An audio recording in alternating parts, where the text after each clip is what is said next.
Tales Under a Broken Sky, Episode 14, The Telltale Heart, by Edgar Allen Poe. True, nervous, very, very dreadfully nervous I had been, and am. But why will you say that I am mad? The disease had sharpened my senses, not destroyed, not dulled them. Above all was the sense of hearing acute. I heard all things in the heaven and in the earth. I heard many things in hell. How then am I mad? Hearken and observe how healthily, how calmly I can tell you the whole story. It is impossible to say how first the idea entered my brain, but once conceived, it haunted me day and night. Object, there was none. Passion, there was none. I loved the old man. He had never wronged me. He had never given me insult. For his gold, I had no desire. I think it was his eye. Yes, it was this. One of his eyes resembled that of a vulture, a pale blue eye with a film over it. Whenever it fell upon me, my blood ran cold. And so by degrees, very gradually, I made up my mind to take the life of the old man, and thus rid myself of the eye forever. Now this is the point. You fancy me mad. Madmen know nothing. But you should have seen me. You should have seen how wisely I proceeded. With what caution, with what foresight, with what dissimulation I went to work. I was never kinder to the old man than during the whole week before I killed him, and every night, about midnight, I turned the latch of his door and opened it. Oh, so gently. And then, when I had made an opening sufficient for my head, I put in a dark lantern, all closed, so that no light shone out. And then I thrust in my head. Oh, you would have laughed to see how cunningly I thrust it in. I moved it slowly, very, very slowly, so that I might not disturb the old man's sleep. It took me an hour to place my whole head within the opening so far that I could see him as he lay upon his bed. Ha! Would a madman have been so wise as this? And then, when my head was well in the room, I undid the lantern cautiously. Oh, so cautiously. Cautiously, for the hinges creaked. I undid it just so much that a single thin ray fell upon the vulture eye. And this I did for 7 long nights. Every night, just at midnight. But I found the eye always closed, and so it was impossible to do the work. For it was not the old man who vexed me, but his evil eye. And every morning, when the day broke, I went boldly into the chamber and spoke courageously to him, calling him by name in a hearty tone and inquiring how he had passed the night. So you see, he would have been a very profound old man indeed to suspect that every night, just at 12, I looked in upon him while he slept. Upon the 8th night, I was more than usually cautious in opening the door. A watch's minute hand moves more quickly than did mine. Never before that night had I felt the extent of my own powers, of my sagacity. I could scarcely contain my feelings of triumph. To think that there I was, opening the door, little by little, and he not even to dream of my secret deeds or thoughts. I fairly chuckled at the idea, and perhaps he heard me, for he moved on the bed suddenly, as if startled. Now you may think that I drew back, but no. His room was as black as pitch with the thick darkness, for the shutters were close fastened through fear of robbers. And so I knew that he could not see the opening of the door, and I kept pushing it on, steadily, steadily. I had my head in and was about to open the lantern when my thumb slipped upon the tin fastening, and the old man sprang up in the bed, crying out, "Who's there?" I kept quite still and said nothing. For a whole hour, I did not move a muscle, and in the meantime, I did not hear him lie down. He was still sitting up in the bed, listening, just as I have done, night after night, hearkening to the death watches in the wall.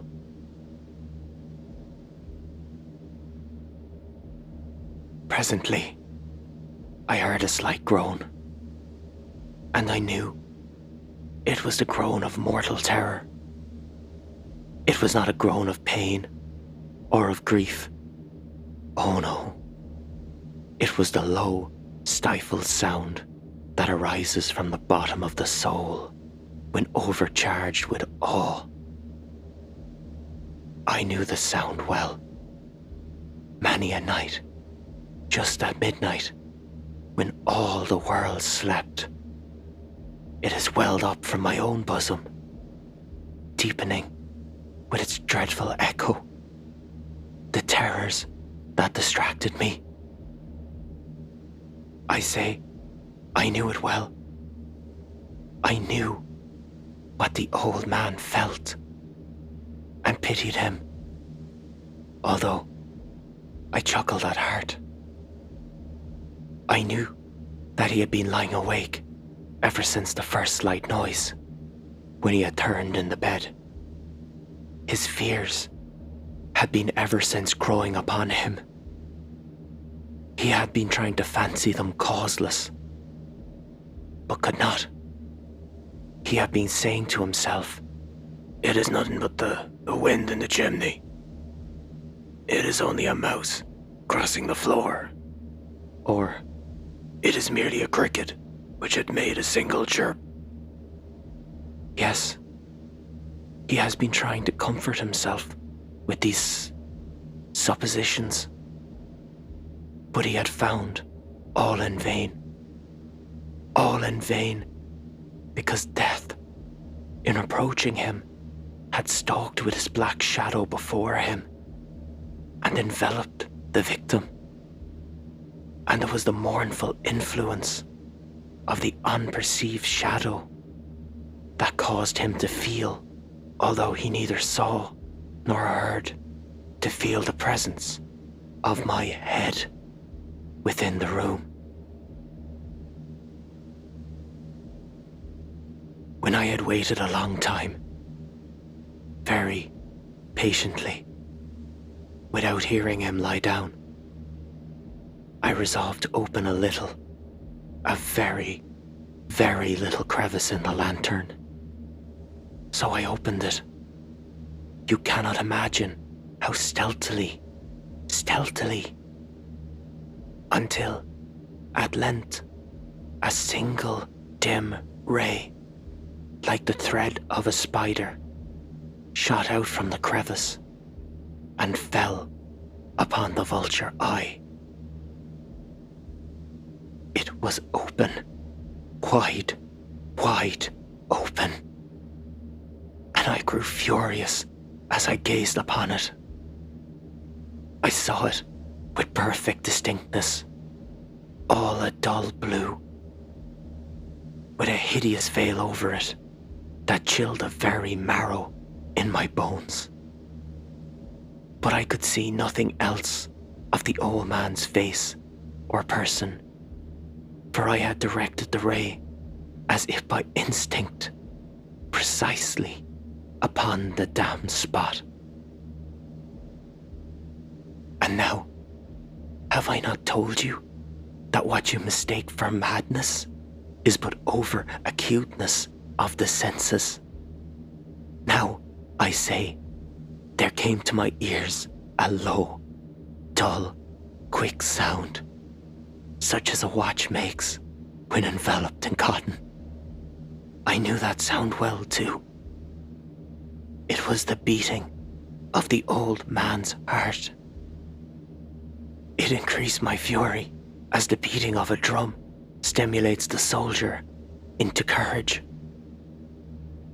But even yet, I refrained and kept still. I scarcely breathed. I held a lantern motionless. I tried how steadily I could maintain the ray upon the eye.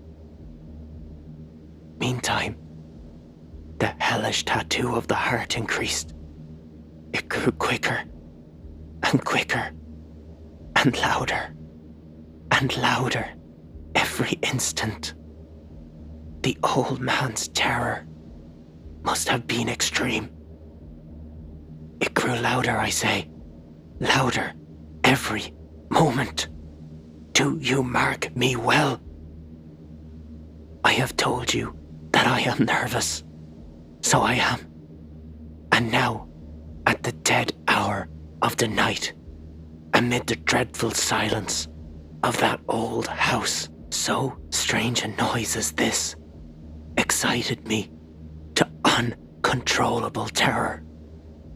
Yet, for some minutes longer, I refrained and stood still. But the beating grew louder. I thought the heart must burst. And now, a new anxiety seized me. The sound would be heard by a neighbor. The old man's hour had come. With a loud yell, I threw open the lantern and leaped into the room. He shrieked once only. In an instant, I dragged him to the floor and pulled a heavy bed over him. I then smiled gaily to find the deed so far done. But for many minutes, the heart beat on with a muffled sound. This, however, did not vex me. It would not be heard through the wall. At length, it ceased. The old man was dead. I removed the bed and examined the corpse. Yes, he was stone dead. I placed my hand upon the heart and held it there many minutes. There was no pulsation. He was stone dead. His eye would trouble me no more. If still you think me mad, you will think so no longer when I describe the wise precautions I took for the concealment of the body. The night waned, and I worked hastily. but in silence. First of all, I dismembered the corpse. I cut off the head and the arms and the legs. I then took up 3 planks from the flooring of the chamber and deposited all between the scantlings. I then replaced the board so cleverly, so cunningly, that no human eye, not even his, could have detected anything wrong. There was nothing to wash out, no stain of any kind, no blood spot whatever. I had been too wary for that. A tub had caught all.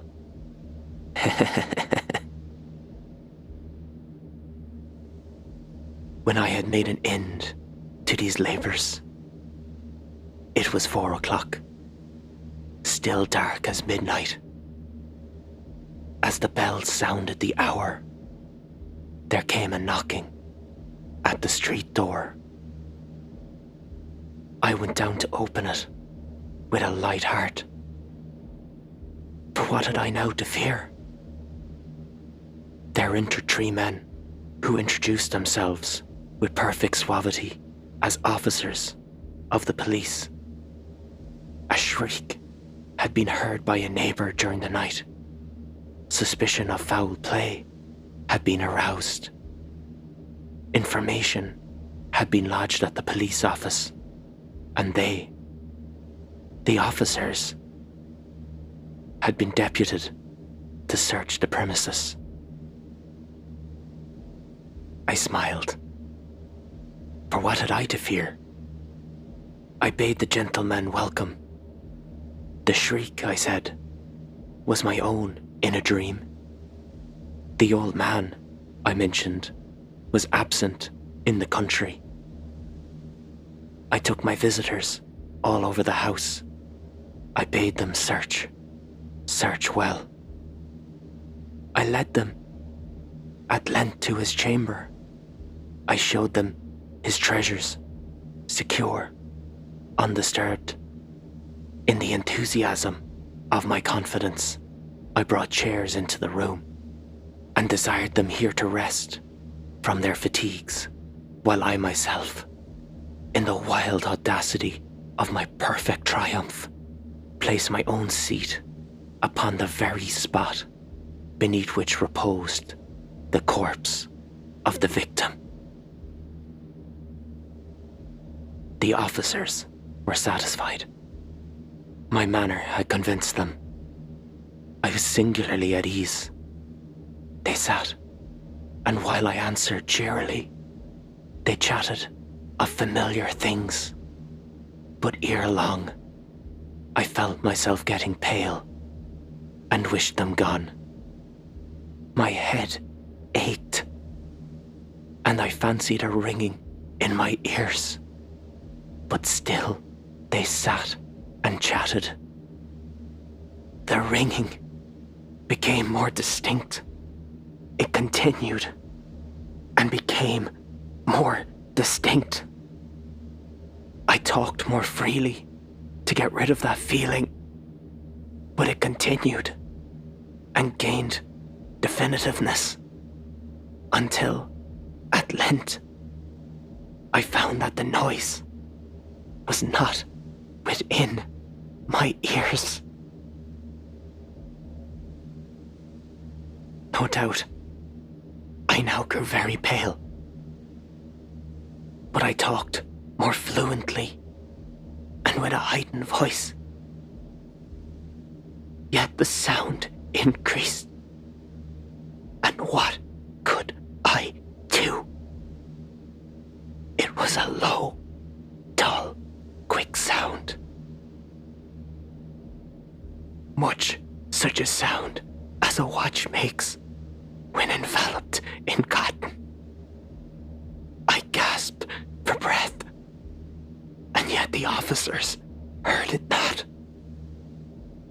I talked more quickly, more vehemently,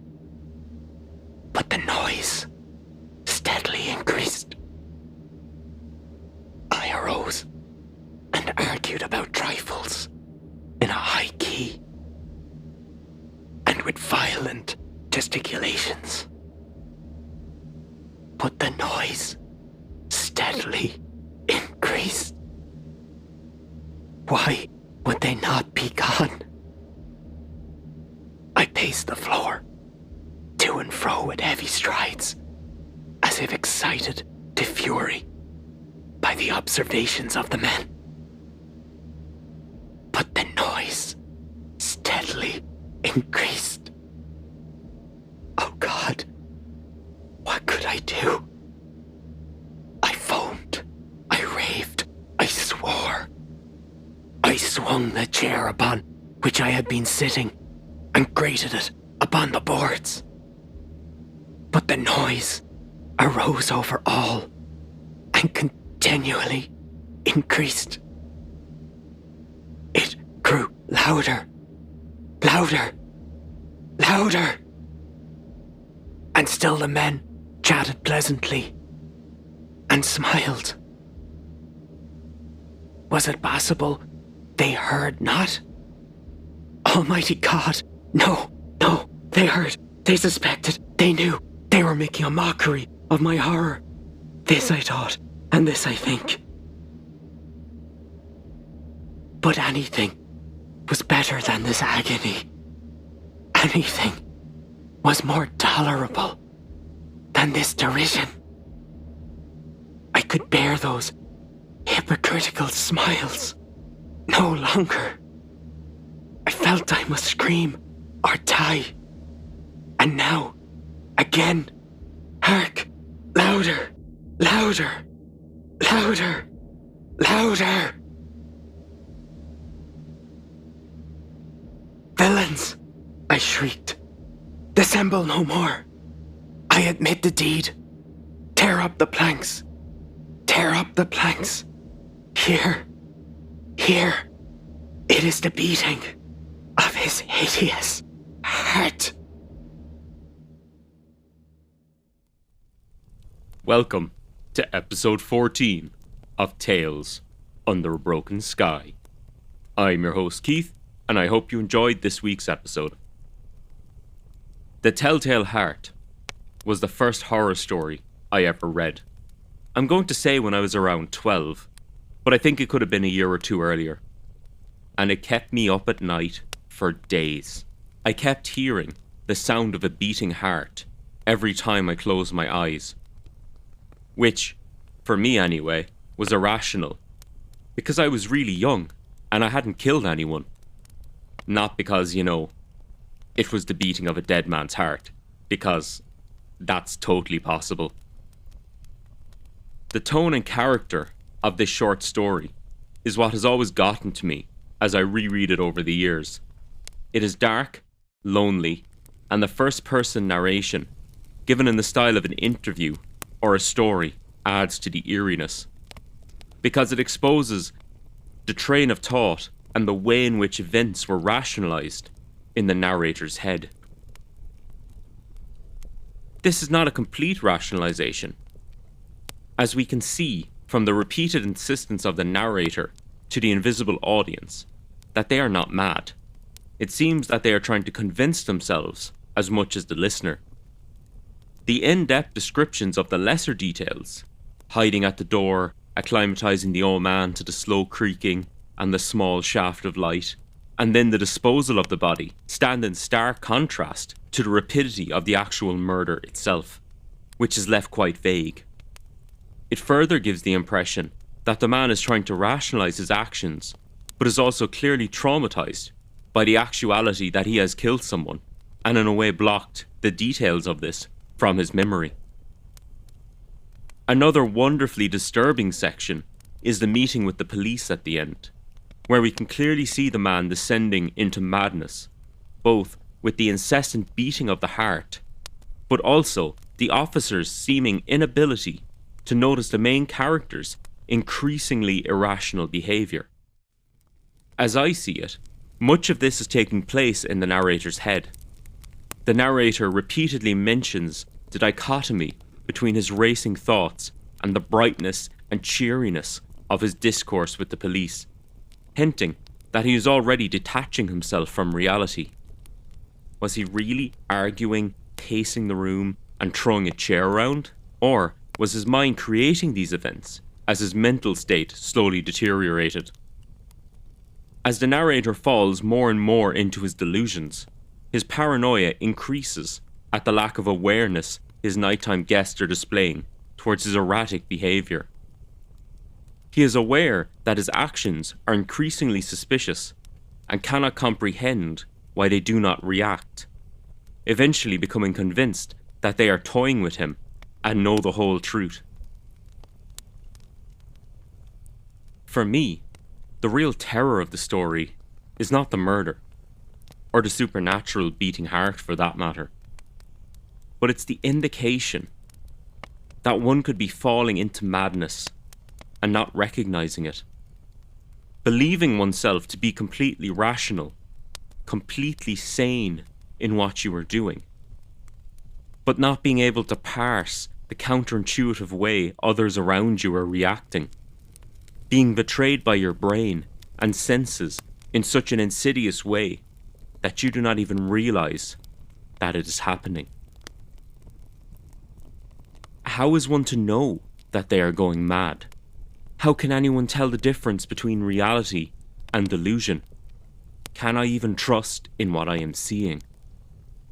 And when I ask that question of myself, does it mean that I am sane because I still have self-awareness? Or does it indicate that I am already gone, with only the subconscious inkling that something may be amiss with how I am seeing the world? When that worm of doubt sneaks in, how do you bring yourself back to reality, if even your senses and thoughts cannot be trusted? Is your entire life a lie? A waking dream that is playing indefinitely in your mind? Do you really have a family? Did you really kiss your partner goodnight? Or was it their rotting corpse? Do you really have a job? Or are you sedated in a psychiatric hospital? Did you really have a good time at that party? Or did you kill all your friends and not realize it? Perhaps I just watch too much Criminal Minds. Perhaps I read too much horror. Perhaps I just have an overactive imagination. And that is the true horror of this story. What is reality? And how do we know what we are seeing is actually real? Until next time. Thank you for listening to episode 14 of Tales Under a Broken Sky. I hope you enjoyed this week's production as much as I enjoyed reading and recording it. If you did enjoy it, please consider subscribing to the podcast on your platform of choice and leaving a rating and/or review. Thank you again for your time. Stay tuned to hear a brief trailer for the next episode. Tales Under a Broken Sky, Episode 15, The Forest of the Red Wolf. James Stanley was cold, tired, and more than a little bit afraid. Pausing to catch his breath, he stared around nervously, eyes lingering on the deep winter shadows cast by the pale November moon. He shivered, the wind biting into the exposed skin of his face and slowly seeping through his fleece-lined jacket. But the chill went deeper than that. A slow trembling was building in his bones, resonating in time with his racing heart. I shouldn't be here. He was no longer feeling too sure of himself. He stifled a sneeze and wiped the gloved hand across his nose. His hands were shaking. He tightened his grip on the rifle and told himself that it was just a cold.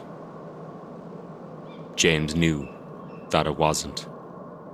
He was beginning to lose his nerve. There was plenty of it to go around earlier, down in Sullivan's. It wasn't hard to be brave when you were sitting in the warm, smoky interior of a pub, with a beer in your hand and an empty whiskey glass on the bar. It was easy to say that you could face down a wolf out in the old forest that night. It had been shockingly easy to claim that you would actually do it, and to his lingering surprise, even easier to place a bet worth most of your month's salary with the richest man in town. It was as much a surprise to him as it was to the rest of the patrons. Bragging was his thing. Everyone knew that. Everyone also knew that he didn't have it in him to back up any of his claims, James included. Looking back now, James couldn't understand how he had ever let himself get caught up in the moment. Perhaps it had been the beer, or the whiskey, or maybe just sheer spite. Whatever the reason, when Stephen Webber drunkenly offered 500 cash to anyone who could provide proof of the elusive red wolf of the forest, something inside James had snapped. Listening to that entitled asshole prattle on all evening, the subtle jibes directed at his grandfather, and the not-so-subtle snickering laughter directed at him, had been bad enough. But the arrogant, mocking tone with which Stephen had declared the offer struck a nerve. James had drained his glass and accepted the offer with surprising speed.